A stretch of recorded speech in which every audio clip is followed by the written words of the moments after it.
டாக்கீஸின் கலந்துரையாடல் நிகழ்ச்சி. மத்தியில் ஆளக்கூடிய பாரதிய ஜனதா கட்சியின் மேல் பல்வேறு விமர்சனங்கள் வைக்கப்படுகின்றன. இப்பொழுது நடைபெற்ற பட்ஜெட் கூட்டத்தொடரை பொறுத்தவரைக்கும் மற்றும் நாடாளுமன்றத்தை பொறுத்தவரைக்கும் இப்பொழுது மத்திய நிதி ஆயோக் கூட்டத்தில் கலந்து கொண்ட மம்தா பானர்ஜி அவர்கள் வெளியேற்றப்பட்டது என்பது வரைக்கும் அவருக்கு பேச நேரம் ஒதுக்காதது, அனைத்து மாநில முதல்வர்களையும் எதிர் அணியில் இருக்கக்கூடிய முதல்வர்களை தவறாக அவர்கள் சித்தரிக்கிறார்கள் என்பது போன்ற பல்வேறு விமர்சனங்கள் வைக்கப்படுகின்றன. அதை ஆளும் பாரதிய ஜனதா கட்சி தரப்பு முழுமையாக எதிர்க்கிறது. இதை பற்றி இன்று விவாதிப்பதற்காக தமிழ்நாடு காங்கிரஸ் கமிட்டியினுடைய துணைத் தலைவர் பொன் கிருஷ்ணமூர்த்தி அவர்கள் வந்திருக்கிறார். வணக்கம்.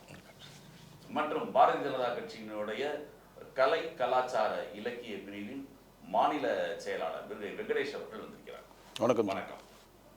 முதல்ல நீங்க என்ன குற்றச்சாட்டு இந்த அரசாங்கத்தின் மேல் தொடர்ந்து வைக்கிறீங்க? பொதுவாகவே ஒரு அரசாங்கம் நடக்கும்போது எதிர்கட்சிகள் குற்றம் சாட்டுவது என்பது வழக்கமான நடைமுறை தான். இப்போ நீங்கள் ஒரு பட்ஜெட் போட்டாலும் சரி, எது போட்டாலும் யாரும் நீங்கள் ஒத்துக்க போகிறது கிடையாது. எல்லாருக்குமே தெரியும். யார் காங்கிரஸ் பட்ஜெட் போட்டால் இவங்க எதிர்ப்பாங்க, பிஜேபி எதிர்ப்பாங்க.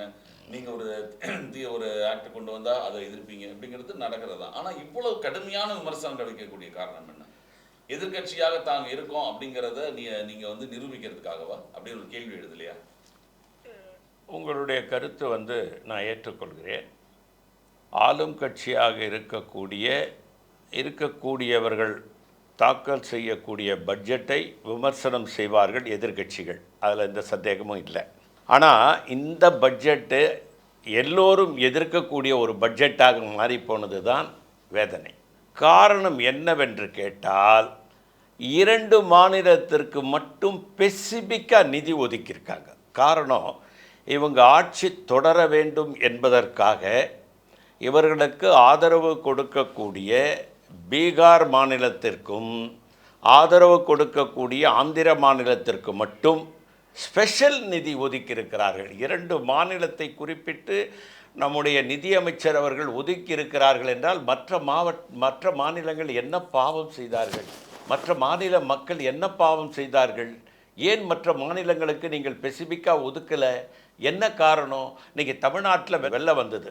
வெள்ள நிவாரணத்துக்கு 37,000 கோடி கேட்டாங்க. தமிழ்நாட்டிலேருந்து ஒரு கணக்கு போட்டு இந்த மாதிரி இவ்வளோ பாதிப்பு இருக்குது, 6,000 ரூபா எல்லாருக்கும் கொடுத்தாங்க. தூத்துக்குடியில் பெரும் வெள்ளம் வந்தது, அவங்களுக்கு 6,000 கொடுத்தாங்க. இந்த மக்களுக்கு நிதியெல்லாம் நாங்கள் கொடுத்துருக்கோம், எங்களுக்கு இதில் 37,000 கொடுத்தா தான் ஏற்பட்டிருக்கக்கூடிய சேதங்களை எங்களால் நிவர்த்தி பண்ண முடியும்னு தமிழ்நாடு அரசு சொன்னதுக்கு நீங்கள் கொடுத்தது 239 கோடி. நான் என்ன கேட்குறேன், இந்த பட்ஜெட்டில் ஒரு கருணை பார்வையோடு தமிழ்நாடு மீது கருணை வைத்து 37,000 கோடி கேட்டீங்க. இல்லைங்க, ஒரு 7,000 கோடி தரம் அட்ஜஸ்ட் பண்ணிக்கங்களாவது சொல்லணுமா வேணாவா? பட்ஜெட்டை தானே நீங்கள் நிதி ஒதுக்கீடு செய்யணும். நீங்கள் ஒதுக்கலைன்னா என்ன அர்த்தம்? அப்போ ஏன் ஒதுக்கலை? அதுக்கப்புறம் நாங்கள் என்ன கேட்குறோம், இங்கே மெட்ரோ ட்ரெயின் வேலை நடக்குது. நீங்கள் பார்த்துருப்பீங்க, மெட்ரோ ட்ரெயின் வேலையால் இன்றைக்கி பல பாதிக்கப்பட்டிருக்குது. ஆனால் மெட்ரோ ட்ரெயின் வந்ததற்கு பின்னால் மிக சௌகரியமாக இருக்குது, யாரும் மறுக்க முடியாது. இப்போ பயன்பாட்டில் இருக்கக்கூடிய மெட்ரோ ட்ரெயின் அதுக்கு முன்னால் ஆள் அதில் ஏற பயப்படுவாங்க. இன்றைக்கி பார்த்திங்கன்னா கூட்ட நெரிசலாக இருக்குது. நான் கூட பல தடவை அதில் போயிருக்கேன். ரொம்ப அருமையாக இருக்குது, வேகமாக போக முடியுது. குறித்த நேரத்துக்கு இப்போ ஏர்போர்ட்டுக்கு நான் டெல்லி போகிறேன், ஏர்போர்ட் போனால் இப்போ நான் காரில் போகிறதே கிடையாது. எக்மோர் எங்கள் வீட்டிலேருந்து 5 நிமிஷம், டக்குன்னு போனோன்னா 35 நிமிஷத்தில் ஏர்போர்ட்டில் விட்டுறாங்க. காரில் போனால் 4 மணி நேரம் ஆகுது. அதனால் வசதி வாய்ப்புகளை மக்களுக்கு உருவாக்குவதற்குத்தான் அரசாங்கம்.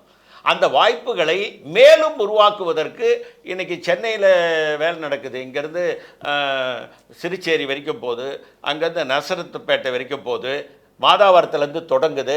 நீங்கள் என்ன நிதி ஒதுக்கிறீங்க? ஒத்த நயா பைசா நீங்கள் ஒதுக்கலை. 12 மொத்த குற்றச்சாட்டு தமிழ்நாடு புறக்கணிக்கப்படுது அப்படிங்கிறது. தமிழ்நாடு மொத்தமா புறக்கணிச்சிட்டீங்க. இல்ல, இது மட்டும் கிடையாது. பொதுவா உங்களுக்கு குற்றச்சாட்டு மத்திய அரசாங்கத்தோட நடவடிக்கைகள் அனைத்தும் தமிழகத்துக்கு எதிராக இருக்கிறது அப்படிங்கிறது. தமிழக அரசுக்கு மட்டும் அது எதிராக இல்லை, யாரெல்லாம் அந்த மத்திய அரசாங்கத்திற்கு எதிர் மனநிலையில் இருக்கிறாங்களோ. இப்போ நீங்க நடவடிக்கை எல்லாமே அப்படிதான் இருக்கான்னு கேட்குறேன். ஆமா, மொத்தமா உங்களுடைய கருத்தாச்சு மொத்தமாக தமிழக அரசாங்கத்தை இவங்க ஏன் புறக்கணிக்கிறாங்க, தமிழக மக்களை புறக்கணிக்கிறாங்க? ஏன் அப்படின்னா அவர்கள் தங்களுக்கு வாக்களிக்கவில்லை அப்படின்ற ஒரு குற்றச்சாட்டை வைக்கிறாங்க. அப்போனா அதுக்கு பதில் குஜராத் வாக்களிக்கலையா? குஜராத் வாக்களிக்கல, குஜராத் பேர் தான் இடம்பெறல, அதனால் குஜராத் பேர் வாக்களிக்கலையா? மகாராஷ்டிரா வாக்களிக்கலையா? அதெல்லாம் சும்மா இவங்க ஏதோ ஒன்று பேசணும். இங்கே இருக்கக்கூடிய இந்தி கூட்டத்தில் இருக்கக்கூடிய தலைவர்கள் எல்லாம் பாராளுமன்றம் முடக்கிறது தான் ஒரு பிரதான வேலையாக பண்ணிகிட்டு இருக்காங்க. ஒன்று. ரெண்டாவது வந்து பட்ஜெட்டை பற்றிய முழு விவரமும் பட்ஜெட்டை பற்றிய முழு தன்மையும் மக்களிடம் கொண்டு போய் சேர்க்கக்கூடாது, நாங்கள் எதிர்க்கட்சியாக இங்கே வந்து உடனே அதை ப்ரொட்டஸ்ட் பண்ணி அது வந்து பெரிய ஹைலைட்டாக காட்டணும்னு சொல்லி இந்தி கூட்டணியில் இருக்கக்கூடியவர்களும் அவங்களுக்கு கூட்டணி கட்சிகளும் அடிமை ஊடகங்களும் தொடர்ந்து அதை பெரிய பிரகடனா செய்கிறாங்க. தவிர இப்போ ஐயா கேட்டதுக்கு ஒரு பதில் சொல்கிறேன். இதே வந்து மன்மோகன் சிங் தலைமையில் நம்ம ஆட்சி ஆடுறப்ப 2004 2010 வரைக்கும் கிட்டத்தட்ட ஒரு 10 ஆண்டுகள் அவங்க ஆள்றப்ப 14 வரைக்கும் வெறும் 8500 கோடி தான் தமிழகத்துக்கு டோட்டலாக ஒதுக்கின நிதி. இப்போ 2014 இப்போ 2024 வரையும் மோடி அரசாங்கத்தின் கொடுக்குற நிதி வந்து 1,08,000 கோடி கொடுத்துருக்காங்க. எங்கே இருக்குது பாருங்கள், கிராஃப் பாருங்கள், எவ்வளோ டிஃப்ரெண்ட்டான கிராஃப் இருக்குது. ஆனால் இவங்க தமிழகத்துக்கு நிதி ஒதுக்கலைன்றாங்க. பேரிடர் நிதி சொல்கிறாங்க. அதாவது வெறும் 37,000 கோடி கேட்டோம், நம்ம வந்து 250 கோடி தான் கொடுத்துருக்காங்க. அது இன்றைக்கி வந்து நீதிமன்றத்தில் நிலுவையில் இருக்குது, அதை பற்றி பேசக்கூடாது. இருந்தாலும் ஒரு விளக்கம் சொல்கிறேன். காங்கிரஸ் கவர்மெண்ட்டில் பேரிடர் நிதி கேட்குறப்ப எவ்வளோ பேரிடர் அவங்க கொடுத்தாங்க அப்படின்ற புள்ளி விவரத்தை நீங்கள் முதல்ல சொல்லணும். ஒன்று. ரெண்டாவது, இந்த புயல் வெள்ளம் ஆரம்பித்த உடனே ராஜ்நாத் சிங் இங்கே உள்ள என்ட்ராரப்பே 900 கோடி கொண்டு வந்து கொடுத்துட்டாங்க. அதுக்கு முன்னாடி தேசிய பேரிடர்லேருந்து 800 கோடி எடுக்க சொல்லிட்டாங்க. அதற்கப்புறம் தான் நிபுணர் குழு வந்து ஆராய்ஞ்சு இவ்வளோ தான் ஆயிருக்குன்னு சொல்லிட்டு இது கால்குலேஷன் பண்ணி முதல் கட்ட நிதியை கொடுத்துருக்காங்க. 2வது கட்டத்துக்கான ப்ராசஸ் போயிட்டுருக்கு. அதற்குள்ளே நாங்கள் கேட்டது தரல. அதாவது அரசியல் ஸ்டெண்ட் அடிக்கிறதுக்காக மாண்புமிகு முதலமைச்சர் மு.க. ஸ்டாலின் அவர்கள் நிதி தரலன்ட்டு நீதிமன்றத்துக்கு போகிறார். நீதிமன்றம் போனால் அது ஆகாது, அரசின் கொள்கை முடிவில் நீதிமன்றம் என்றைக்குமே தலையிடாதுன்றது அவருக்கு தெரியும். ஆனால் என்னன்னா பிஜேபிக்கு எதிராக குறைவு இல்லைங்க, இதுதாங்க. அதாவது ஒரு இடத்துல நீங்கள் வந்து 50,000 கோடி நீங்கள் கேட்டிங்கன்னா அதற்கான குழு ஆராயும், அதற்கான ரெக்கமெண்டேஷனை கொடுக்கும். அந்த குழு அறிக்கையின்படி தான் மத்திய அரசு நிதி ஒழுக்கும். இது கூடுதல் குறைதெல்லாம் கிடையாது.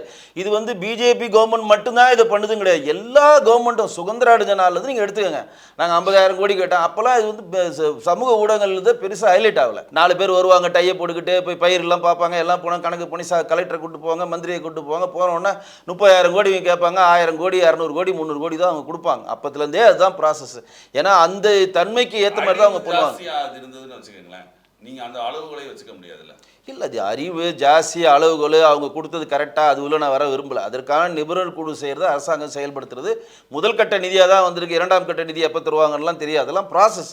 அதுக்கு முன்னாடி நீதிமன்றம் போயிட்டீங்க. இப்போ நீதிமன்றம் வந்து நீங்கள் தமிழகத்துக்கு 37,000 கோடி கொடுத்து தான் ஆகணும், கட்டையிட்டால் மத்திய அரசு கொடுத்தானே ஆகணும். நீதிமன்றம் தானே உச்சபட்ச அதிகாரம். ஸோ அந்த இதெல்லாம் வந்து சும்மா. ரெண்டாவது வந்து மம்தா பானர்ஜி நீங்கள் சொன்னீங்க, நிதி ஆய்வு கூட்டத்துக்கு நான் போக மாட்டேன் அப்படின்னு இந்தி கூட்டத்தில் எல்லாம் விலகிறப்ப கண்டிப்பாக மம்தாஜி வந்து ஒரு குட்டி குழப்பம் பண்ணுவாங்க, நம்ம அப்படியே நினச்சோம். அதே மாதிரி வந்தாங்க. வந்த உடனே அவங்க சொல்லிட்டாங்க, நாங்கள் மதியானத்து மேலே எனக்கு வேற ஒரு ஃபங்க்ஷன் போனோம், நான் இப்பயே பேசுனாங்க. சரி, பேச அனுமதி கொடுக்குறாங்க. பேசுகிறப்ப மைக் ஆஃப் பண்ணிட்டாங்க அப்படின்றாங்க. மைக் ஆஃப் பண்ணுற பழக்கம் நிதி ஆய்வு கூட்டத்தில் எந்த கூட்டத்திலையும் கிடையாது. மம்தாஜி உள்ள என்ட்ரானலேருந்து பேசினலேருந்து வெளியே போனதுலேருந்து எல்லாமே வீடியோ கவரேஜ் இருக்குன்னு சொல்லி மாண்புமிகு நிதியமைச்சர் நிர்மலா சீதாராமன் தெளிவாக சொல்லிட்டாங்க. வெளியிட்டிருக்காங்க. அதாவது நிதி ஆய்வு கூட்டத்தில் யார் யார் உள்ளே போகிறாங்க வராங்க, ஒருத்தர் பேசுறதுக்கான தன்மை டைமு எல்லாமே கொடுக்குறாங்களே, இதில் இன்னும் ஒளிமுறை எதுவுமே கிடையாது. அப்போ இது எப்படின்னா உள்ளே இருந்தே நான் உள்ளே அட்டன் பண்ணேன், எனக்கு மரியாதை தெரில. அதாவது தன்னை வந்து நிலைநிறுத்தத்துக்கும் நாங்கள் காங்கிரஸுக்கு சப்போர்ட்டாகவும் இல்லை, கம்யூனிஸ்டுக்கு சப்போர்ட்டாகவும் இல்லை, பிஜேபிக்கு சப்போர்ட்டாகவும் இல்லை, நான் ஒரு தனி ராணியாக இருக்கிறேன், மம்தானா கொல்கத்தாவோட தனி ராணின்ற மாதிரி ஒரு கட்டமைப்பை ஏற்படுத்த அவங்க விரும்புறாங்க. பட் நம்ம என்ன சொல்றோம், முழுமையா போய் நான் சொல்ல நிதி அமைச்சரே சொல்றாங்க, முழுமையாக பொய் சொல்றாங்கன்னு தெளிவா சொல்றாங்க அவங்க. சார், முழுமையா பொய் சொல்றதாக நிதி அமைச்சரே சொல்றாரு. இவங்க சொல்றாங்க, அதை உடனே மறுக்கிறாங்க. அவங்க என்ன சொல்றாங்கன்னா, ஒவ்வொரு மாநில முதல்வர்களுக்கும் நேரங்கள் குறிக்கப்பட்டிருக்கு, அந்த நேரப்படி தான் பேசுவாங்க அப்படின்னு சொல்றாங்க. இதுல என்ன தவறு? இவங்க அதாவதுங்க இன்னொன்று குறிப்பிட்ட குற்றச்சாட்டு, ஒரு முதலமைச்சராக இருந்துட்டு மைக் ஆஃப் பண்ணிட்டாங்கன்னு அவங்க சொல்றாங்க, நிதியமைச்சர் சொல்றாங்க, மத்திய நிதியமைச்சர் சொல்றாங்க, இப்படி ஆகவே இல்லை, அவங்க பொய் சொல்றாங்கன்னு சொல்லி இந்த வார்த்தையே ஒரு பெரிய ஒரு. இப்போ வந்துங்க நீங்களும் நானும் சகோதரர் வெங்கடேசனும் அங்கே இல்லை, மைக் ஆஃப் பண்ணிட்டாங்கன்னு ஒரு முதல்வர் சொல்கிறார், நீங்கள் நம்பி தான் ஆகணும். நிதி அமைச்சர் சொல்கிறத நம்பக்கூடாதுன்னு நான் சொல்லலை, ஆனால் அவங்க சொல்கிறதுல எனக்கு நம்பிக்கை இல்லை, நிதியமைச்சர் சொல்கிறதுல எனக்கு நம்பிக்கை இல்லை. அதே மாதிரி தானே இவங்க சொல்லுவாங்க. இல்லை, எங்க ஒரு முதலமைச்சர் மைக்கு ஆஃப் பண்ணாங்கன்னு சொல்ல வேண்டிய அவசியம் இல்லைங்க. நான் பேசினேன், என்னை பேச விடலை, என்னை தடுத்தாங்கன்னு கூட சொல்லலையே, மைக்கே ஆஃப் பண்ணிட்டாங்கன்னு சொல்கிறாங்களே. அது ஒரு இந்திய அரசியல் வரலாற்றுலங்க இது வரைக்கும் அப்படி நடக்கலை. ஒரு முதலமைச்சர் வராரு, நிதி ஆயோக்கு நீங்கள் ஆரம்பித்ததே ஒரு அம்பக்கு திட்ட கமிஷன் என்று ஒன்று ஆரம்பித்தோம். நீங்கள் 5ஆண்டு திட்டம்னு நம்ம போட்டோம் நேரு காலத்தில். அதுதான் இந்தியாவை இந்த உயரத்துக்கு கொண்டு வந்தது. 5ஆண்டு திட்ட கமிஷனில் வந்து என்ன ஆச்சுன்னா மிகப்பெரிய வறுமை ஒழிப்பு திட்டம், வேலைவாய்ப்பு திட்டம் இதெல்லாம் கொண்டு வந்தோம். நீங்கள் அந்த திட்ட கமிஷனை திட்டமிட்டு நீங்கள் அதை காலி பண்ணிட்டீங்க. நிதி ஆயோக்குன்னு ஒன்று கொண்டு வந்தீங்க. சரி, கொண்டு வந்தீங்க. அந்த நிதி ஆயோக்கில் நீங்கள் எல்லா மாநில மரியாதைக்குரிய தமிழக முதல்வர் ஸ்டாலின் அவர்கள் நான் வரலன்னு சொன்னால் கூட என்ன பண்ணியிருக்கணும், இவங்க கூப்பிட்டுருக்கணும். யாராவது ஒரு அமைச்சர், இல்லைங்க நீங்கள் வாங்க, உங்களுக்கு வந்து நீங்கள் வரேன்னு சொன்னவர் திருப்பி தானே புறக்கணிச்சேன்னு சொன்னார். இல்லைங்க, புறக்கணித்ததே தவறுன்னு தான் சொல்றாங்க. எப்படி சொல்ல முடியும்? நீங்க புறக்கணிக்கிற அளவுக்கு மாநிலத்தோட பொருளாதார நிலைமை பத்தி பேசக்கூடிய ஒரு கூட்டத்தை ஒரு மாநில முதல்வர் புறக்கணித்தது சரியா அப்படின்னு ஒரு கேள்வி வந்தது. இல்லைங்க, அப்புறம் எங்க போய் பேசுவீங்க? இல்ல, நான் சொல்றதை புரிஞ்சுக்கங்க. பேசணும்னு போன மம்தா பானர்ஜியே பேச விடலங்க. இல்ல, இது பேசணும்னு போன மம்தா பானர்ஜியை பேச விடலங்கிறது போனதுக்கு அப்புறம், இவர் முன்னாலே போகலங்கிறது ஒரு ஏங்க ஏன் போகலன்றதை நீங்க பார்க்கணுங்க. தமிழ்நாட்டுக்கு வந்து மற்ற மாநில, இப்போ சகோதரர் வெங்கடேசன் வந்து குஜராத்துன்னு எல்லாம் சொன்னார். குஜராத்துக்கு வேண்டிய நிதியை தன்னாலேயே ஒதுக்கப்பட்டு விடுகிறது. நீங்க நல்லா புரிஞ்சுக்கணும். குஜராத்தில் எங்களுக்கு அவர் சொன்ன இன்னொரு விஷயம் சொன்னாரு, தமிழ்நாட்டு பேரை சொல்லல, குஜராத் பேரையும் சொல்லலன்றாரு. இல்லைங்க, குஜராத்துக்கு தன்னாலேயே போயிடுதுங்க. பேரை சொல்ல வேண்டியதே இல்லை. அங்கே தன்னாலே எல்லாமே போயிடுது. வாய்க்கா வரப்பு இல்லாமல் தண்ணி அங்கே போய் பாயுது. எங்களுக்கு அது பாயவே இல்லை. வாய்க்கால் திறக்கப்பே படப்படவில்லை. அதை தான் மரியாதைக்குரிய முதல்வர் ஸ்டாலின் என்ன சொல்கிறாரு, அந்த கூட்டத்தில் கலந்துக்கிறதா தான் இருந்தார். இவர்களுடைய நடவடிக்கைகள் சரியா இல்லைன்ன உடனே இதே மாதிரி அவர் எதிர்ப்பை எங்கே போய் பதிவு பண்ணணும்னு இருக்குல்ல சார். எதிர்ப்பை பாருங்க, இந்த பாருங்க, ஒரு மரியாதை இல்லாத இடத்துக்கு போவேனான்னு அவர் முடிவு பண்ணுறார். நம்முடைய கருத்துக்கு மரியாதை இருக்காது அப்படின்னு நினைக்கிறாரு. அது மாதிரி தானே மம்தா பானர்ஜிக்கு இது எங்கே போய் சொல்லணும்னு நீங்கள் கேட்குறத நான் ஒத்துக்கிறேன். நிதி ஆயோக் கூட்டத்தில் போய் நிறைய நிதி கேட்கணும். நான் என்ன கேட்குறேன், நீங்கள் நாடாளுமன்றத்திலேயே இந்த ரயில்வே இந்த மெட்ரோ ட்ரெயின் இருக்குங்க, அதுக்கு நீங்கள் ஏதாவது ஒதுக்கி இருந்தீங்கன்னா உங்கள் மேலே நம்பிக்கை வரும். நீங்கள் எதுவுமே ஒதுக்க மாட்டீங்க. இது எல்லாத்துக்கும் மேலே எங்கே பார்த்தாலும் திருக்குறளை அமெரிக்காவில் சொன்னார் மரியாதைக்குரிய நம்முடைய பிரதமர் மோடி, ஆப்பிரிக்காவில் சொன்னார், 136 நாட்டுக்கும் சுற்றுப்பயணம் பண்ணி எல்லா இடங்களையும் திருக்குறள் சொன்னார். இந்த தடவை பார்லிமெண்ட்டில் ஏன் சொல்ல தெரியுங்களா, தமிழ்நாட்டு மக்கள் ஓட்டு போடலை அப்படின்னு நீங்கள் திருக்குறளையும் விட்டுட்டீங்க. நீங்கள் திருக்குறள் தான் மிக உயர்ந்தவர், அதை மொழியெல்லாம் பெயர்த்திருக்காங்க, ஆஹா ஓஹோன்னு திருவள்ளுவரை தூக்கி தாங்கி பிடிச்ச நம்முடைய பிரதமர் இன்னைக்கு தொப்புன்னு கீழே போட்டு உடைச்சிட்டாரு. ஒவ்வொரு மொழியிலையும் ஒவ்வொரு மிகப்பெரிய ஒரு புலவர்கள் இருந்திருப்பாங்க, ஒவ்வொரு பெரிய பெரிய கவிதைகள் எழுதப்பட்டிருக்கும், எல்லோரையும் ஒரு இடத்துல. சரி, இப்போ திருக்குறள் சொல்லாதீங்க, கன்னடத்துலேருந்து ஒன்று சொல்லுங்கள், குஜராத்லேருந்து தான் ஒன்று சொல்லிட்டு போங்களேன். ஏன் சொல்லலை? தமிழ்நாட்டினுடைய குஜராத்தில் ஓட்டு போட்டாங்களே, குஜராத் மொழியில் கூட சொல்லிட்டு போங்கன்ற ஒரு பொயட் சொல்லுங்க, அருமையான பொயட் சொல்லுங்க. ஏன்னா இதுவரையில் நிதியமைச்சராக இருந்தவங்க எல்லாமே தமிழ்நாட்டை சேர்ந்தவங்க தான். சண்முக செட்டியார் தான் முதல் நிதியமைச்சர் சுதந்திர இந்தியாவில். அவர் தான் அந்த திருக்குறளை ஆரம்பிச்சார். அதை நீங்கள் தூக்கி பிடிச்சிங்க. வாரணாசியில் என்ன பண்ணீங்க, தமிழர்களாக ஃப்ரீ ட்ரெயின் விட்டீங்க. அங்கே திருவள்ளுவர் பெரிய அளவில் திருவள்ளுவரை அலங்காரம் பண்ணி வச்சுருந்தீங்க. சும்மா கூப்பிட்டு போனீங்க, சாப்பாடு போட்டிங்க, தங்க இடம் கொடுத்தீங்க, திருவள்ளுவரை தலைமையில தூக்கி வச்சாருனீங்க. அப்புறம் ஏங்க திருக்குறள் சொல்லலை? இது வந்து எனக்கு இதெல்லாம் எப்படி இதெல்லாம் விளக்கம் சொல்கிறதுன்னு எனக்கு தெரியல. ஏன்னா நல்லா கேளுங்க, சண்முக செட்டியார் தான் வந்து முதல் ஆளுன்னு சொல்கிறீங்க ஃபஸ்ட்டு, ரெண்டாவது வெங்கட்ராமன் சார் இருந்தார், மூணாவது சுப்பிரமணியம் இருந்தார், நாலாவது ப. சிதம்பரம், இவ்வளோ 4 நிதியமைச்சர் இருந்தாங்க. இப்போ நிர்மலா சீதாராமன் இருக்காங்க. இந்த 4 நிதியமைச்சரும் சேர்ந்து இப்போ பாராளுமன்றத்தில் பட்ஜெட் தாக்குறப்ப கிருஷ்ணமாச்சாரி சார் 5 பேர் சேர்ந்து இப்போ பாராளுமன்றத்தில் தாக்கல் பண்ணுறப்ப அதிகபட்சமாக திருக்குறள் சொன்னது 8 தடவை சொல்லியிருக்காங்க. ரைட்டுங்களா? இப்போ பாராளுமன்றத்தில் திருக்குறள் சொல்லி தான் ஆகணும்னு எதனா ஒரு கட்டாயம் இருக்கா? அந்த மாதிரிலாம் எதுவும் இல்லை. முதல்ல ஒரு இதை ஆரம்பிச்சிருக்காங்க, மரபுப்படி. சரியா? அப்போ வந்து காங்கிரஸில் இருந்தவங்க எத்தனை நிதியமைச்சர் இருந்திருக்காங்க? இப்போ ஐயா சொன்ன மாதிரி பார்த்தீங்கன்னா 4லேருந்து 5 நிதியமைச்சர் இருந்ததில் ஒரு 8 தடவை சொன்னதுக்கும் நிர்மலா சீதாராமன் இருந்து நிதியமைச்சர் ஆகி ஒவ்வொரு வருடம் சொல்கிறதுக்கும் எவ்வளோ டிஃப்ரெண்ட் இருக்குது. இதை முதல்ல நீங்கள் ஃபஸ்ட்டு இந்த கட்டமைப்பு வைக்கணும். 1. 2வது, மாண்புமிகு முதலமைச்சர் வந்து என்னென்ன குற்றச்சாட்டு வைக்கிறாரு பாருங்கள். தமிழகம் பேர் இடம்பெறல, திருக்குறள் சொல்லலை, வேண்டிய மரியாதை எங்களுக்கு தரல, சின்ன சின்ன விஷயங்களை முன்னிலைப்படுத்துகிறாங்க.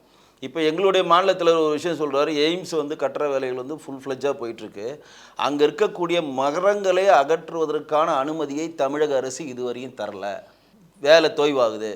மாண்புமிகு ரயில்வே துறை அமைச்சராக இருக்கக்கூடிய அஸ்வினி வைப் என்ன சொல்கிறாருன்னா 6500 கோடி தமிழகத்துக்கு நிதி என்ன ஒதுக்கியிருக்கோம். இதே அவங்க காங்கிரஸ் பேரில் வெறும் 850 கோடி தான் ஒதுக்கியிருந்தாங்க.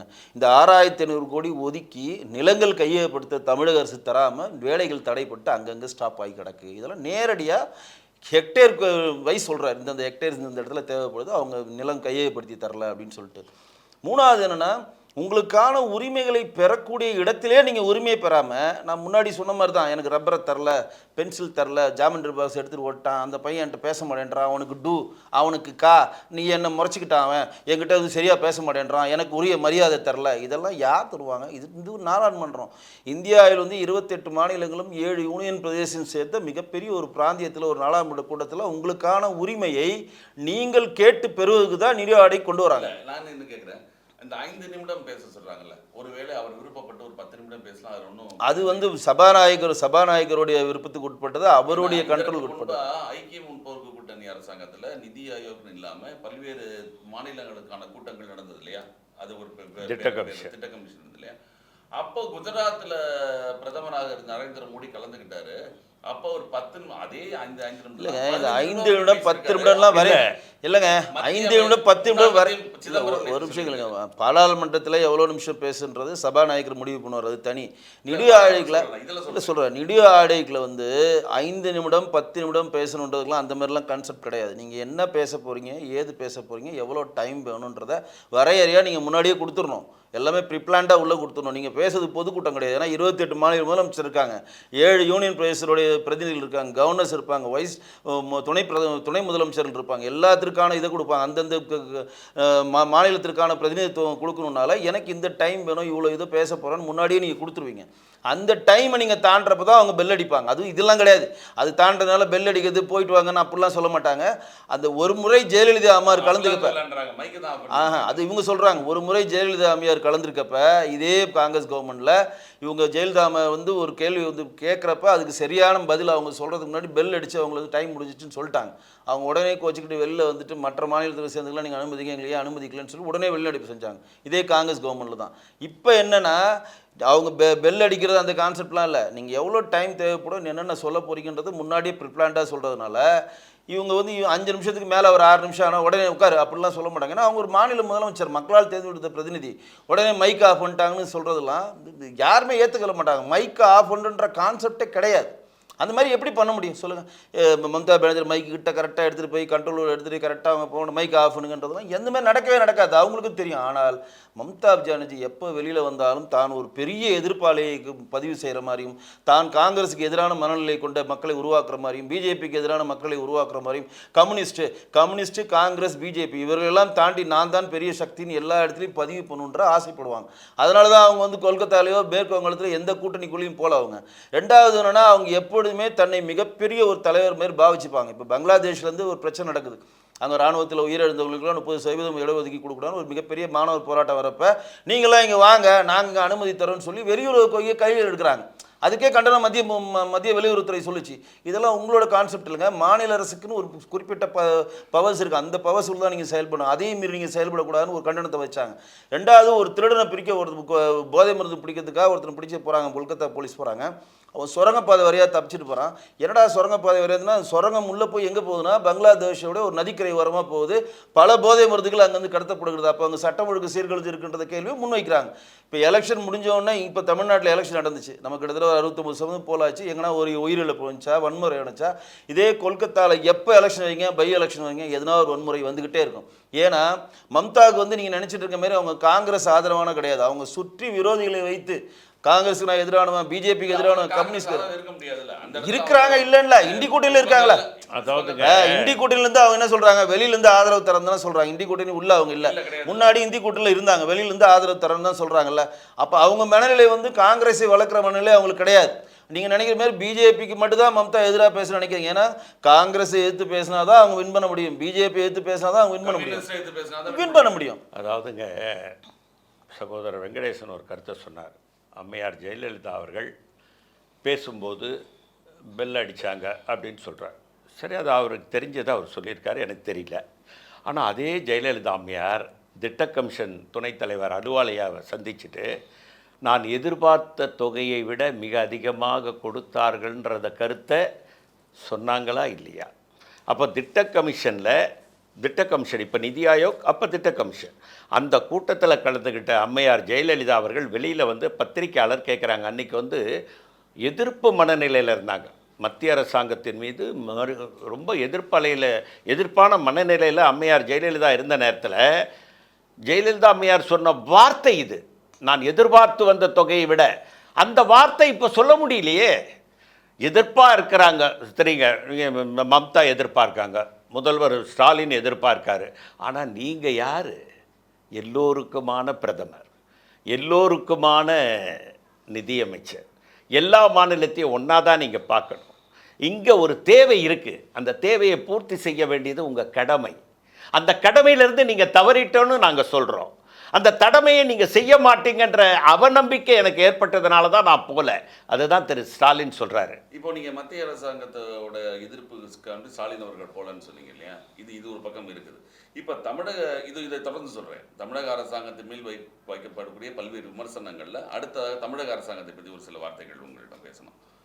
இப்போ தமிழ்நாடு அரசாங்கத்தின் மீது, திமுக அரசாங்கத்தின் மீது பல்வேறு குற்றச்சாட்டுகள் வரிசையாக வைக்கப்படுது. அதில் மிக முக்கிய குற்றச்சாட்டு சட்டம் ஒழுங்கை பற்றி இருக்குது. நீங்களும் கேள்விப்பட்டிருப்பீங்க. புதுசாக டிஜிபிலாம் மாற்றிருக்காங்க. ஆனால் கடந்த ஒரு 4 நாட்களில் பார்த்தா பல்வேறு கொலைகள் திருப்பி நடந்துக்கிட்டே இருக்குது. தமிழ்நாட்டு சட்டம் ஒழுங்கு சீர்கெட்டு இருக்குன்னு எதிர்க்கட்சிகள் குற்றச்சாட்டு. இதை ஒத்துக்கிறீங்களா? அதை கூட்டணி கட்சியானதற்கு உங்களுடைய குரல் என்ன? அதாவதுங்க, எல்லா இடங்களிலும் இது போன்ற நிகழ்வுகள் எல்லா மாநிலத்திலையும் இருக்குது. படுகொலைகள் நடக்குது, அது தடுக்கணுன்றதை நானும் வற்புறுத்துகிறேன். நான் வந்து அதில் திராவிட முன்னேற்ற கழக அரசு இன்னும் கவனம் செலுத்தணும், இன்னும் காவல்துறை விழிப்போடு இதில் செயல்படணுன்னு தான் நான் சொல்லுவேன். ஏன்னா இந்த படுகொலைகள் வந்து தடுத்து நிறுத்தப்பட வேண்டும். ஏன்னா ஒரு ஜனநாயக நாட்டில் ஒரு சுதந்திரமாக நம்ம வந்து அதை செயல்படுத்த முடியாமல் காவல்துறையை நம்ம வச்சிருக்கக்கூடாது. காவல்துறைக்கு இன்னும் சில அதிகாரங்களை கொடுத்து இதை ஒடுக்கணும். அதோடு சேர்ந்து போதை பழக்க வழக்கமும் அதிகமாக இருக்குது, போதைப்பொருள் நடமாட்டம் மிக அதிகமாக இருக்குன்னு தொடர்ந்து கூட்டம். அதாவதுங்க, போதைப்பொருள் எல்லாமே இடத்துலையும் இருக்குது. சகோதரர் இப்போ சொன்னார், இங்கே ஒரு சுரங்கப்பாதை போதான், அது பங்களாதேஷில் போய் ஏறுதான். அப்படின்னா இவர் இராணுவத்தை தான் குச்சப்படுத்துகிறார். இந்திய இராணுவம் அதை கண்காணிச்சிருக்கணும். எவ்வளோ பெரிய லேப்ஸ் பாருங்கள், டிஃபென்ஸு. அது இவர் என்ன சொல்கிறாரு, நீங்கள் இங்கே வாங்க நாங்கள் படிக்க வைக்கிறேன்னு மம்தா சொன்னதாக சொல்கிறார். நான் எந்த பத்திரிக்கையிலையும் நான் பார்க்கல. அவர் சொல்கிறத நான் ஏற்றுக்கிறேன், வாதத்துக்கு ஏற்றுக்கிறேன்.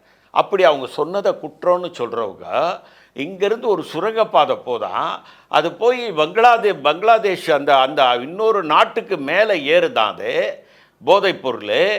அதை வந்து இங்கே நம்முடைய சகோதரர் சொல்கிறாரு, நம்முடைய பிஜேபி ஆதரவாக இருக்கக்கூடிய நண்பர் வெங்கடேசன் என்ன சொல்கிறாரு, இது யார் லேப்ஸு? Defence lapse. இராணுவம் அதை கண்டுபிடித்து அழித்திருக்கணுமா வேணாவா? அது மாநில அரசாங்கம் கிடையாது. நீங்கள் என்ன சொல்கிறீங்க, வெளியுறவுத்துறை மத்திய அமைச்சர்கிட்ட இருக்குதுன்றீங்க. இந்த இன்னொரு நாட்டுக்கு போகும்போது அங்கே போய் பங்களாதேஷில் ஏறுது ஒரு ஏரியிலன்னா அதை எப்படி இராணுவம் வேடிக்கை பார்த்துக்கிட்டு இருந்தது? அதாவது சரியாக புரிஞ்சிக்கல ஐயா. அதாவது மாநில அரசு கண்ட்ரோல் இருக்கிற ஒரு இடத்துலேருந்து ஒரு நதி கனெக்ட் ஆகுது. அந்த நதி தான் பங்களாதேஷுக்கு போகுதுன்னு சொல்கிறேன், அந்த பங்களாதேஷுக்கு போகுதுன்னு சொல்ல தவறாக நீங்கள் இப்போ புரிஞ்சுக்கிட்டீங்க. ஒரு நதி கனெக்ட் ஆகுது, அந்த நதியை நீ நேரடி சென்றடைப்போ அந்த நதி நேராக பங்களாதேஷில் போய் அடையுது, அவ்வளோதான். வெளியுறவுத்துறை சம்பந்தப்பட்ட வரைக்கும் அவங்க கடத்துறான்னு சொல்றாரு. அவர் வெளியிலேருந்து வரதை சொல்கிறோம், அவ்வளோதான். ஒரு சுரங்கப்பாதையை அமைச்சதுக்கு மாநில கண்ட்ரோல் தானே. ஒரு சுரங்கப்பாதை ஒரு மாநில அரசு ஒரு மாநிலத்தில் அமைக்கிறாங்கன்னா அது யாரோட கண்ட்ரோல் வரும்? மாநில அரசு கண்ட்ரோல் தான். எல்லை தாண்டி நீங்கள் போனால் தான் இராணுவ கண்ட்ரோல் வரும், சரிங்களா? ரெண்டாவது வந்து சட்ட ஒழுங்கை பற்றி தெளிவாக ஒரு விஷயம் முன்னு வச்சிங்க. 200 நாட்கள் 600 கொலைகள், நேராக ஹைலைட்டாக போடுறான் எல்லா பேப்பர்லும். 200 நாட்கள் 600 கொலைகள், 3 நாட்களில் 9 கொலைகள். 9 கொலைகளும் ஒவ்வொரு கட்சிக்காரனும் கொள்கிறாங்க. பிஜேபிக்காரனையும் கொண்டிருக்காங்க, திமுக காரனும் கொண்டிருக்காங்க, பாட்டாளி மக்கள் கட்சி கொண்டிருக்காங்க, ஏடிஎம்கே சேர்ந்து கொண்டிருக்காங்க, காங்கிரஸ்காரனையும் கொண்டிருக்காங்க. எல்லாமே கொலைகள் வந்து கட்சிக்காரங்களாக பார்த்து கொலை பண்ணுறாங்க. அப்படின்றப்ப அப்போ இருக்கக்கூடிய அரசியல்வாதிகளுக்காக ஒரு பீதியோடு சுற்றுறாங்கன்றது ஒன்று. ரெண்டாவதுன்னா மாண்புமிகு இவர் காங்கிரஸ் கட்சியை சேர்ந்தவங்களுக்கே தெரியும். உங்களுக்கு திருச்செந்தூரில் ஜெயக்குமார் அவருடைய கொலையை பற்றி இன்றைக்கு வரையும் ஒரு ராமஜெயம் கொலை வழக்கு எப்படி களத்தில் போட்ட கல்லாக இருக்கோ அதேமாதிரி ஜெயக்குமார் தான் கணத்தில் போட்ட கல்லாக இருக்குது, வேங்கை வயலும் கணத்தில் போட்ட கல்லாக இருக்குது. இதெல்லாம் நடக்குமா நடக்காதான்னு தெரியல.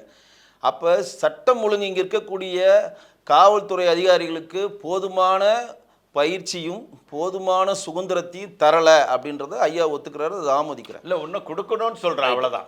மூணாவது என்ன சொல்லணும்னா, மாண்புமிகு முதலமைச்சரை நம்ம இந்த நிகழ்ச்சி அதிகமான அதிகாரத்தை கொடுத்து பயன்படுத்தணும். நம்மளுடைய டிஜிபியா இருக்கவருக்கு அருணுக்கு அவர்களுக்கும் உளவுத்துறை சரியாக செயல்படலையா? இல்ல, கோரிக்கை வச்சிருக்கேன், கோரிக்கை வச்சிடறேன். மாண்புமிகு முதலமைச்சர் அவர்கள் என்ன நினைக்கிறாங்கன்னா, தன்னுடைய போலீஸ் துறையில் கல்லா நிறையணும்னு நினைக்கிறாங்க. நீங்கள் ஒரு உதாரணம் சொல்கிறேன், நீங்களாம் கண்டிப்பாக இருசக்கர வாகனத்தில் போயிருப்பீங்க, நம்ம கேமராமேன் போகிறாரு, நானும் போகிறேன். இங்கேருந்து உங்கள் வீட்டுக்கு போகிறதுக்குள்ளேயும் சின்சியர் சிகாமணி மாதிரி ஒரு 100 காவல்துறை அதிகாரிகள் வேலை செய்கிறாங்க. சொல்கிறேன் நேரடியாக, சின்சியர் சிகாமணிகள் அவர்கள் ஒரு மரத்தை நிலையில் நின்றுக்கிறாங்க. அப்படியே திருடனை பாஞ்சு பிடிக்கிற மாதிரி அப்படியே வந்து டப்புக்குன்னு பிடிச்சி இந்த மளிகை கடையில் ஓட்டத்தக்காளி ஓடிட்டு வருவான் பாருங்க, அவனை பிடிச்சிக்கிட்டு அவனை என்கொயரி பண்ணுறது. ஹெல்மெட் போடல, இன்சூரன்ஸை கொடு, அதை கொடு, இதை கொடு. இன்சூரன்ஸ் போடணும், ஹெல்மெட் போடணும் அப்படின்றதெல்லாம் விதி மாற்றலை, நான் அது வந்து ரெக்கமெண்ட் பண்ணல. ஆனால் இதில் காட்டுற வேகத்தை கலாச்சாரத்தில் ஏன் காட்டல? இதில் காட்டுற வேகத்தை கொலையை கண்டுபிடிக்கிறதுல ஏன் காட்டல? இதில் காட்டுற இப்போ 9 கொலைகள் நடந்திருக்குன்னா எல்லாமே பழி வாங்குற குடல். இப்போ நீங்கள் சிவகங்கை எங்கள் ஊரில் ஒரு தேவக்கோட்டை பக்கத்தில் ஒருத்தனை கொண்டிருக்காங்க, இது எங்கள் பாஜக காரனை பற்றி கொண்டிருக்காங்க. அவர் கூட்டுறவுத்துறையில் ஒரு பதவியில் இருக்கார். அவர் எந்த ஒரு காலத்தில் ஏதோ ஒரு கொலை அவங்க கூட ஒரு சம்பந்தத்தில் ஒரு முன்முறோதம், அவர் ஜெயிலில் போயிட்டு பெயிலில் வந்தோன்னா அதை மனதிலே நினைத்து கொண்டு பின்தொடர்ந்து பண்ணுறாங்கன்னா, அப்போ ஒரு கொலை நடந்த பிறகு இதற்கான மோட்டிவாக இன்னொரு கொலை நடக்கின்றது உளவுத்துறை கணிக்க தவறுது. இந்த கொலை நடந்தவனா அவனை கூப்பிட்டு, எப்பா இது வந்து இல்லை மோட்டிவ் பண்ணக்கூடாதுப்பா, நடந்து போச்சு, இனிமேல் ஒழுங்காக வாழ பாருங்கள், பழிக்கு பழி வாங்கன்ற சிந்தையிலேருந்து வெளியில் வாங்க, இந்த கண்டென்ட்லேருந்து வெளியில் வாங்க அப்படின்ற ஒரு அறிவுரை கொடுத்து அவர்களுக்கு உளவுத்துறை மூலம் ஒரு கண்காணிப்பு, மறுபடியும் நீ தொட்டால் அவன் குழந்தைங்கள் பாதிக்கப்படும், பிள்ளைங்க பாதிக்கப்படும்ன்ற ஒரு குடும்பம் சம்மந்தமான ஒரு அச்சுறுத்தலை கொடுத்தா கூட அந்த பழிவாங்குவதும் பின்வாங்குவான். ஒருத்தன் கொலை பண்ணிட்டு போயிட்டானா அவனுக்கு ஜெயில் வாங்கி தண்டனை கொடுத்துமா, அதோட காவல்துறை தன்னோட பணி முடிஞ்சிருச்சுன்னு சொல்லி. ஏன்னா இங்கே இருக்க காவல்துறையுடைய பணி என்ன? காவல்துறை பணி என்ன? நிறைய பேர் நினச்சிருக்கீங்க இருக்க காவல்துறை எல்லாருமே வந்து திருடனை ஓடி பிடிச்சி தொப்பையெல்லாம் வேர்த்து விறுவிறுத்து ஒரு திருடன். எந்த திருடனும் எந்த காவல்துறை அதிகாரி பிடிக்கல, சிசிடிவி கேமரா தான் எல்லாமே பிடிக்குது. 1. 2வது பந்தோபஸ்து கொடுக்கறது, டிராஃபிக்கை சரி பண்ணுறது, நம்ம எந்த அமைச்சர்கள் வராங்களோ அவங்க பின்னாடி ஒரு 10 பேர் 20 பேர் வர்றது, எந்தெந்த வீட்டில் எதிர்க்கலாம் இல்லைங்க. நான் மாற்றி அமைக்கணும்னு சொல்கிறேங்க. நீங்கள் வந்து இது நாள் வரையும் 200 நாட்கள் 600 கொள்ளை இங்கே நடக்கலை. 9 நாளில் பல தளப்பட்ட கட்சிக்காரர்களும் கொல்லப்படல, இன்னைக்கு கொல்லப்படுறாங்க, நடக்குது. போதை கலாச்சாரம் அதிகமாக இருக்குது. 65 பேர் கள்ளச்சாரத்தில் செத்துருக்கான். ஒரு வருஷத்துக்கு முன்னாடி 35 பேர் செத்துருக்கான். அப்போ நீங்கள் எல்லாத்தையும் மறுசீரமைப்பு பண்ணல. ஐஏஎஸ்சியும் ஐபிஎஸ்சியும் நாமக்கல்லேருந்து சிவகங்கையிலேருந்து மதுரைக்கு மாற்றிட்டா சரியாக போயிடுமா? அவங்க போய் உட்காந்து அந்த ஊர் என்ன அந்த மாவட்டம் என்னன்னு ஸ்டடி பண்ணுறதுக்கே 6 மாதம் ஆகுங்க. அதுக்கப்புறம் தான் கலாச்சாரம் ஆகிறானா என்னென்னு பண்ணுறது கண்டிஷன் வரும். அப்போ நீங்கள் வந்து இந்த மளிகை கடையை வச்சுருக்கணும், ட்ரெய்லரும் பூசாரியும் வாத்தியாரும் 2 வீலரில் போகிறப்ப துரத்தி காட்டுறவங்க வீரத்தை திருடனை துரத்தி பிடிங்க. எந்த கொலைகள் நடக்க முடியாது. இங்கே கொலை நடந்துச்சா அந்த பணத்து மேல் நடந்து இந்த கொலை நடந்துருச்சுன்ட்டு அறிக்கை கொடுக்குறது எங்களுக்கு காவல்துறை தேவையில்லை. இந்த கொலை நடக்காமல் பார்த்துக்கொள்ள வேண்டும். இல்லை இன்னொன்று சொல்லிடுறேன். சட்டத்துறை அமைச்சர் ரகுபதி வந்து ஒரு அறிக்கை வெளியிட்டிருக்காரு. இதெல்லாம் முன்விரோதத்தால் ஒருத்தர் அடிச்சுட்டு சாகிறதுக்கெல்லாம் தமிழக அரசோட கணக்கில் வராது, ஒத்துக்கிறோம். ஏதோ 1-2 ஒத்துக்கிறோம். 200 நாட்கள் 600 கொள்கை வராது. பாதி கொலைகள் போதை கஞ்சா வசுகளால் தான் கொலைப்படுத்தன். சுயநலவை இழக்கிறவன் தான் கொலை பண்ணுறான். இன்றைக்கி ஆம்சாம் கொலைவர்களை ஒருத்தன் குத்துறான் வெட்டுறானே பார்த்தீங்களா? சுயநலம் உள்ளவன் எவனா அப்படி வெட்டுவானா? ஒட்டு மொத்தமாக கஞ்சாவை அடிச்சுட்டு போய் தான் வெட்டுறாங்க. அவனுக்கு எதிரில் இருக்குது அவனோட ஒரே டார்கெட், அவர் கொல்லணும், அவன் வந்து சிதைக்கணும். ஆமாம், அரசாங்கம் அதாவதுங்க போதைப் பொருளை தடுக்கிறதுக்கு இன்னும் தீவிர நடவடிக்கை எடுக்கணுன்றதுல எனக்கு மாற்று கருத்து இல்லை. எடுக்கலன்னுலாம் சொல்ல முடியாதுங்க. அதுக்குன்னு ஒரு அமைப்பு வச்சிருக்காங்க. அதுக்குன்னு இப்போ நீங்கள் பார்த்தீங்கன்னா போலீஸ் அதிகாரிகள் இல்லை சட்டம் ஒழுங்கு சரியில்லைன்றதை அவரே சகோதரர் வெங்கடேசன் ஒரு கருத்து சொன்னார். இது வந்து நடக்கக்கூடிய கொலைகள் வந்து பண கொடுக்கல் வாங்கல் அந்த மாதிரியான நிகழ்வுன்னு தான் சொல்கிறார். இப்போ வந்து சிவகங்கையில் ஒரு சகோதரர் பிஜேபியினுடைய சகோதரர் இறந்து போனார் சொல்கிறார். அதுக்கு அவர் சொல்கிற காரணம் என்னென்னா முன்விரோதம்னு சொல்கிறாரு. இதை வந்து போலீஸ்காரங்க எல்லாரையும் கூப்பிட்டு, நீ போலீஸ்காரங்க கொலை பண்ணவொடனே அவனை கூப்பிட்டு ஏன்டா இப்படிலாம் பண்ணுறேன்னு கேட்க தான் செய்கிறாங்க. நானும் பல முறை போலீஸ் ஸ்டேஷனுக்கு போயிருக்கேன், பார்த்துருக்கேன். போலீஸ் வந்து போய் கொலை பண்ணுறான்னு யாரையும் சொல்கிறது கிடையாது. திருந்தத்துக்கு உண்டான முயற்சி தான் சொல்கிறாங்க. நீங்கள் கூட சமீபத்தில் முன்னாள் டிஜிபி ஒருத்தர் பேட்டி கொடுத்தாரு. ஜெயிலுக்கு அனுப்புறதுனாலே ஒருத்தர் திருந்திருவான்லாம் சொல்ல முடியாது. அவனை திருத்துறது வந்து நீ உன் குடும்பத்தை பாரு, அதெல்லாம் நாங்கள் சொல்ல தான் செய்கிறோம். ரிட்டையர்டான ஒரு டிஜிபி நானே பலரை அதை அழைத்து சொல்லியிருக்கேன். சொல்லாமலாம் இல்லை. காரணம் என்னன்னா அவங்களுக்கு முன்பகை. அவரே சொல்றாரு சிவகங்கையில நடந்த கொலை வந்து ஒரு முன்பகைன்னு சொல்றாரு. இல்ல, அதுவும் என்ன சொல்றாரு, ஒரு இது மாதிரி 600 கொலைகள் நடந்திருக்கு, 9 கொலை தான் முன்பகை கொலை. 200 நாட்கள்ல சொல்றாரு. 600 கொலைகள் 200 நாட்கள்ல நடந்திருக்குதுன்னு அவர் சொல்றாரு. அது 600 கிடையாது. 200 நான் சொல்ல மாண்புமிகு எதிர்க்கட்சி தலைவர் எடப்பாடி நேரடியா எடப்பாடி ஒரு மாவட்டத்திலயும் நடந்த லிஸ்டோட கொடுக்குறாரு. எடப்பாடி வந்து லிஸ்டோட கொடுக்குறாரு. ஏத்துக்கணும்னு அவசியம் கிடையாது. எடப்பாடி எதிர்க்கட்சி, அவர் இந்த ஆளுங்கட்சி மேலே என்ன குற்றச்சாட்டு கிடைக்குது சொல்லணும் தான் நினைப்பார். நான் என்ன சொல்கிறேன்னா, இந்த கொலைகளுக்கான காரணத்தை அவரே சொல்லிட்டார். அப்போ அதை வந்து தடுக்க ராகுல் காந்தி எதிர்க்கட்சி அவர் சொல்றதை எதுவுமே நாங்கள் ஏற்றுக்கணுன்ற அவசியம் கிடையாதா? இல்லை, என்ன அப்படி இல்லை. பழனிசாமி சொல்றதை எதுவுமே அப்போ ராகுல் காந்தி சொல்றதை நாங்கள் ஏற்றுக்க மாட்டோம். இல்லை, நீங்க ஏத்துக்காதீங்க. நீங்க எப்ப எதை ஏத்துக்கிட்டீங்க? ராகுல் காந்தி சொல்றதை நாங்கள் ஏற்றுக்க மாட்டோம். அவர் எதிர்க்கட்சி சொல்றதை ஏத்துக்க கூடாதுன்னு சொல்ல, எதிர்க்கட்சி தலைவர் ஆளுங்கட்சி மேல ஒன்னு 10 தான் சொல்லுவாரு. இதே மாதிரி தான் அவங்க சொல்லட்டும், அவருக்கு இல்ல, அவருக்கு உரிமை இருக்குது சொல்லட்டோன்ற. ஆனா நான் என்ன சொல்ல வரேன்னா, எதிர்க்கட்சின்னா என்ன, ஆளுங்கட்சி தவிர சுட்டி காட்டுறது தான். மரியாதைக்குரிய வாஜ்பாய் வந்து எதிர்க்கட்சி தலைவராக இருந்தார். நேரு வந்து பிரைம் மினிஸ்டராக இருக்கும்போது அவர் எழுந்து எழுந்து காங்கிரஸ்காரங்க யாராவது குறுக்கிட்டா சத்தம் போடுவார், வாஜ்பாயை முழுமையாக பேச விடுங்கன்னு. என்ன காரணம்னா, எந்த எதிர்க்கட்சி தலைவரும் என்ன சொல்கிறாங்கன்னு கேட்கணும். கேட்டுட்டு நீங்கள் அப்போ தான் ஆட்சி நல்லா நடத்த முடியும். இந்த தவறுகளை வந்து அவங்க தான் கொண்டு வந்து உங்ககிட்ட சேர்க்க முடியும். வாஜ்பாய் தானே இந்திரா காந்தி அவர்களை வானளவில் புகழ்ந்தாரு. வங்கதேச போரில் சொல்கிறேன். நான் என்ன கேட்குறேன், வானளவு புகழ்கிற அளவுக்கு இந்திரா காந்தி இருந்தாங்கல்ல, அதை நீங்க ஒத்துக்கிறீங்களா? இப்ப நீங்க நேரு புகழ்ந்தாரு பேசுறப்ப உங்களுக்கு புகழுது, இவங்க சொல்றப்ப புகழல. சொல்றேன் அப்படிப்பட்ட எதிர்க்கட்சி தலைவர் இருந்தாங்கன்ற. இப்போ வந்து நான் என்ன சொல்ல வரேன்னா, திரு எடப்பாடியார் அவர்கள் வந்து சொல்கிறாரு, அவர் வந்து மிகைப்படுத்தி 1,76,000 கோடினாங்க. சிபிஐ போட்ட இது எவ்வளோ, 30,000 கோடி தான். அது கூட என்ன தெரியுங்களா, வழக்கு சிபிஐ போட்ட வழக்கு லாஸ்ன்னு தான் போட்டாங்க. அதை வந்து இழப்பு நஷ்டம் ஏற்பட்டதுன்னு தான் போட்டாங்க. நாங்கள் தாங்க போட்டோம், நாங்கள் தான் பண்ணோம். அப்ப தவறான நான் என்ன சொல்றேன், நாங்க தான் வச்சிருக்கோம். இருங்க நான் என்ன சொல்றேன், தவறுன்னு சுட்டி காட்டப்பட்டவர்களை சட்டத்தின் முன்னால் நிறுத்திடும். இருங்களேன், இருங்க நான் சொல்றேன், நீதிபதி சைனி சொன்னாங்க, இருங்க 4 ஊரா உட்கார்ந்திருந்தேன், ஆதாரம் கொண்டு அது ஏன் கொண்டு வராது, யாரோட தவறுங்க? அரசாங்கத்தின் தவறு தானே. அது இவங்க ஆட்சியில தானே இருந்தாங்க, நாங்க விட்டுட்டு வந்துட்டோம்ல, இவங்க எல்லாம் காட்டியிருக்கணும். கைது செய்தது உங்க ஆட்சி. ஏங்க கைது செய்தது நாங்க தாங்க. அதுக்கப்புறம் மத்திய அரசாங்கம் இவங்க கையில் வந்துடுச்சு. மரியாதைக்குரிய பிரதமராக இருக்கக்கூடிய மோடி 2018 தான் அது வந்தது. நீங்களே அதை ப்ரூவ் பண்ணியிருக்கணும். நாங்கள் வழக்கு போட்டோம், நாங்கள் போட்ட வழக்கு ஏங்க எதிர்கட்சிகள் வந்து குற்றச்சாட்டு வைக்கிறாங்க, கிருஷ்ணமூர்த்தி வந்து தவறு பண்ணியிருக்காருன்னு என் மேலே நடவடிக்கை எடுக்கிறாங்க. நீதியம்மா தான் என்னை விடுதலை பண்ணுது. ஆனால் நான் என்ன கேட்குறேன், வியாபன் ஒரு ஊழல் மத்திய பிரதேசத்தில் நடந்தது. அதில் பணம் மட்டும் ஊழல் இல்லை, பிணங்களும் ஊழல் நடந்திருக்கு. பிணமும் 52 பேர் செத்து போயிருக்கான். சிவராஜ் சௌகான் தான் அதுல முதல் அக்யூஸ்டு. இன்னைக்கு மத்திய மந்திரியா இருக்காரு. நான் பல்வேறு காரணங்கள் சொன்னாலும் தமிழக அரசாங்கத்தை பொறுத்த வரைக்கும் இப்ப மக்களுக்கு ஒரு அதிருப்தி இருக்குங்கிறது. அதெல்லாம் இல்லை, அதிருப்தி இருந்திருந்தா 40 சீட்டு ஜெயிக்காதுங்க. 40 சீட்டு இப்பதானே ஜெயிச்சோம், 1 மாசம் ஆகலையே. என்ன பெரிய அதிருப்தி நீங்க சொல்ல முடியும்? ஏங்க மற்ற எந்த கட்சியும், பல கட்சி, அதிமுக 17 இடத்துல இன்னும் டெபாசிட் போயிருக்கு. பிஜேபி வந்து 30 இடத்துல டெபாசிட் போயிருக்குது. அப்புறம் என்ன நீங்கள் போய் திமுக மேலே அதிருப்தி இருக்கு எப்படி சொல்லுவீங்க? மக்கள் தீர்ப்பு தாங்க மகேசன் தீர்ப்பு. ஓட்டு வங்கி மட்டும் 60% குறைஞ்சிருச்சு. ஏங்க அது ஓட்டு வங்கி குறையுதோ இல்லையோ, நம்ம மட்டும் மக்கள் தீர்ப்பு இருங்க. இந்திய அரசியல் அமைப்பு என்ன சொல்லுது, வெற்றி பெறுபவன் தான் அவன் தான் பேசணும். கண்டிப்பா. அதாவது மத்திய அரசாங்கத்தின் நடவடிக்கைகள் மற்றும் தமிழக அரசாங்கத்தின் நடவடிக்கைகள் இவற்றை பற்றி பேசியது மிக்க நன்றி. நிகழ்ச்சியில் இருந்து கலந்து கொண்டு தங்கள் மேலான கருத்துக்களை தெரிவித்ததுக்கு நன்றி. தேங்க்யூ.